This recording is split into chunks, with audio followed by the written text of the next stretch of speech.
I'm Roger Van Auker. I'm the TOD and Economic Development Director for the City of DEBARY. The TOD, Transit Oriented Development District. DEBARY is the most northern stop of the Sunrail system, Sunrail trains, commuter rail. And we've got a kind of unique opportunity with DEBARY as we've got a couple hundred acres surrounding the train station in DEBARY, with a little different than a lot of the other areas in Orlando, Maitland, and so on, where they've got little infill pieces. We've got a couple hundred acres to work with. DEBARY is a small bedroom community of the Orlando area. Here again, we are the northernmost Sunrail stop. The DEBARY is surrounded with great natural resources. We're the boundary on the west side of the city with St. Johns River, and on the east side we've got I-4. So everybody knows I-4. The vision for the TOD in that community is a complete community. It's one of where people will work. Of course, everybody likes to say live, work, play. It is that, and that's what we're going for. We've got 1,200 acres surrounding the Transit-Oriented Development District, which is open space, conservation lands, parks, and recreation. And then with the Transit-Oriented Development District of a couple hundred acres, then we have those opportunities to create a lot of multifamily, single-family homes, office, mixed-use, retail. Basically, we're building it from scratch because it's pretty much undeveloped areas right now. So it's just nestled in right along the St. Johns River and Gemini Springs, the coast to coast, the river to spring to spring trail system, which also makes up the river to sea loop, which is a 270-mile paved trail system going from Edgewater through DEBARY, up through St. Augustine, back down through Daytona and Titusville, and back to DEBARY again. When it's all completed, it'll be a 270-mile loop, and that's at the heart of our Transit-Oriented Development District. So the layout, or the difference of this TOD and our mix of uses, we'll say, because we're going to highly concentrate, again, the residential and the single family, or residential and multifamily. But it's different too, because we're going to concentrate it. We're demanding high density, high intensity. You want that near the train stations. You want that density. But we also take advantage of the nearby trail systems, the 1,200 acres of surrounding park systems, and so on. So basically, it creates a real urbanized, high-density area in a surrounding, very nice open space, conservation lands, etc.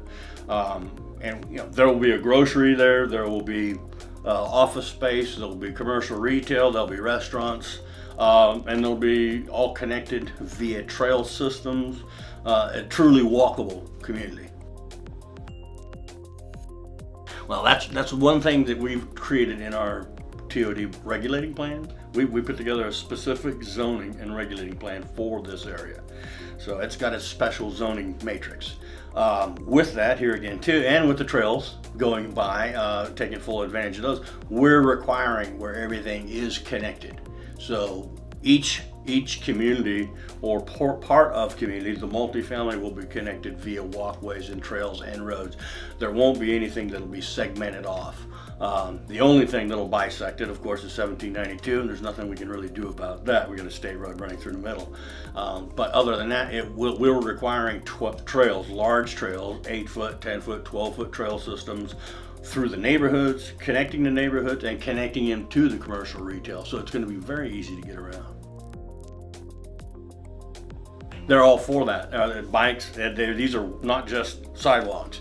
These are biking trails, walking trails, everything. So it's not bicycles keep off the sidewalks type of thing. And bike lanes, so we'll have it all for that. So it is totally designed for the pedestrians, the cyclists, and then multimodal, transportation as well. There'll be bus systems that'll be going through there. Hopefully we'll have autonomous vehicles. We're working on that. That's up and coming. Right. So they'll be able to circulate as well. we're starting really from scratch on this one, and when you drove by, it is started now.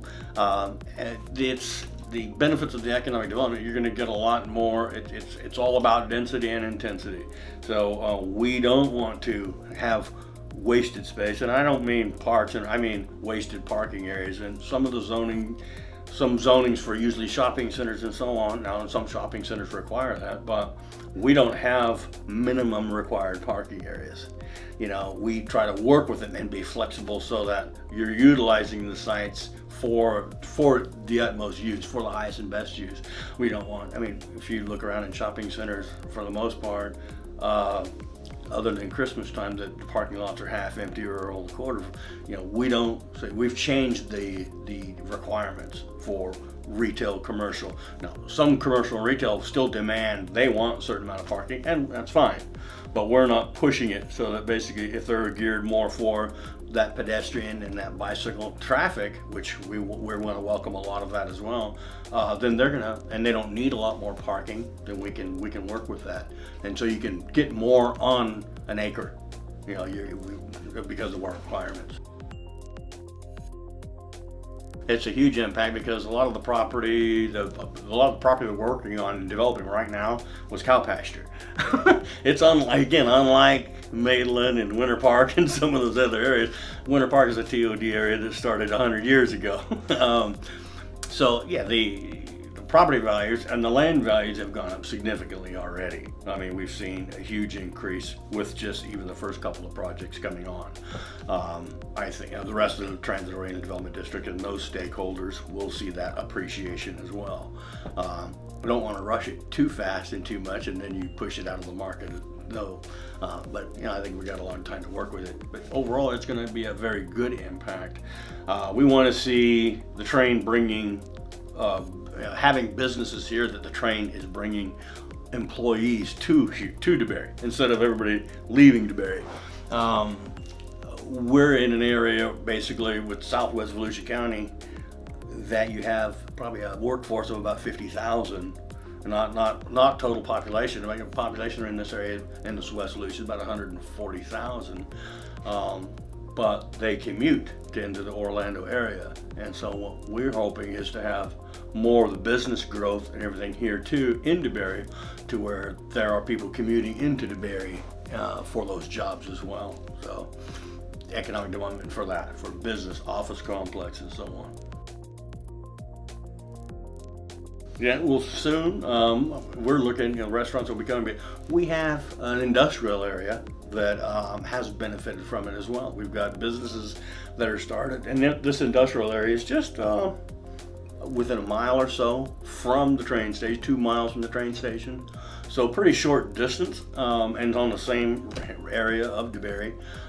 And there are those businesses that operate in that industrial area, that some of their employees do use that commuter rail to come into work, which is a pretty nice thing. We've got about 1,000 or so employees in that area of that industrial area, and of course that's growing as well. Actually, we're working on another 24 acres of industrial development, about another 120,000 square feet or so that will be added, and we're working on those plans right now. I'm the economic development director for the city too, so I talk to the businesses, and they tell me that is what is happening. They do get some commuters. Some of their employees are actually coming up on the train, and I don't know if they have to really incentivize it because it's convenient. It works for them because of the location of the Sunrail and the employment center, and that's the key.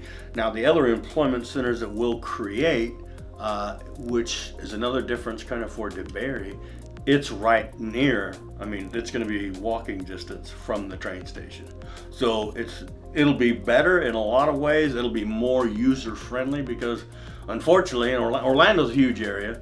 People get off the train into Orlando and they might not work right there near the train station. They may work, maybe 10 miles away where it's not so easy to get to. What we're creating here is much more condensed. And certainly there's other employment opportunities that are a little farther away in DeBary, but a lot of everything we're creating is going to be right there near the train station. So big difference. Create a master plan. do that. Do several things. Create your own specialized zoning district for it, that you're eliminating PUD processes, because those rezoning of all the different properties takes a lot of time. Time is money, and when you're developing and working with developers, you don't want to have a process drug out. You want to welcome that process and have it say, listen, and when we tell people, our developers that are coming into the area, there's no PUD process, there's no rezoning, they're like, and when you're talking mixed use type of development, which is, there's always rezoning for that. This is very good and very exciting for them. So get your zoning, create your area, get your zoning tied down to where you're making it easy. Create your own list of what's allowable, what's not, and then your different maybe zones of the TOD area. The other is, again, the master plan. And be flexible with it. You want to have a master plan, that you graphically kind of lay out an idea and a design or concept, but don't be so rigid where you can make shiftings within the uses on the plan. You don't give up on your plan, you don't kill your desire of the plan, but you are flexible where it may go within reason. So I'd say those are the big things.